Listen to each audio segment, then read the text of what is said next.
गादीच्या व्हिडिओप्रमाणेच याही व्हिडिओमध्ये काही प्रेरणादायक असे विचार आपल्यासमोर व्यक्त करण्याचा मी प्रयत्न करतो आहे. माणसाचे विचार जर सकारात्मक असतील तर त्याचा मानस आणि त्याच्या भावना ह्या निरपेक्ष असतात. अशी व्यक्ती समोरच्याला न दुखवता आपलं मत मांडण्याचा सतत प्रयत्न करीत असते.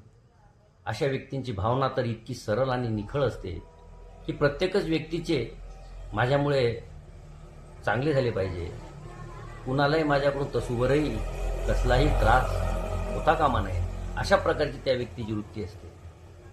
मात्र अशा प्रकारच्या व्यक्ती आपल्या आयुष्यात भेटणं, आपल्या आयुष्यात येणं यासाठी देखील भाग्य लागत असते. आपल्या अवतीभोवती वावरणारी जी माणसं असतात त्या माणसांची आपल्या नात्यांची पारख करणं एकदा संपलं ना की मग स्वतंत्र अस्तित्वाचे बोल आपसुकच आपल्या कानी पडू लागतात. अनुभवाची शाळा आपली शिकून झालेली असते आणि आता नवीन सकाळ आपल्याला अनुभवायची असते, बघायची असते. स्पष्टीकरण देत असणाऱ्या नात्याला मग एकांताची भाषा कळत असते, परंतु त्या एकांतातील विचार आता आणखीन प्रखर होत जाणार. मी तर म्हणेन की आणखी ते प्रगल्भ होत जाणार. कारण आयुष्याचा सार आणि त्यातील महत्त्व आपल्याला एकदा कळलं ना की मग गर्भातली कळी आणखीच उमलत जाते. मित्रांनो, हसल्यानं आयुष्य आपलं नक्की वाढत असते. म्हणून हसत राहा आणि इतरांनाही आपल्या परीने हसवत राहा. आयुष्याचा प्रत्येक क्षण हा अमूल्य आहे, कारण आपल्यालाही ठाऊकच आहे लाईफमध्ये वन्स मोर हा कधी नसतोच.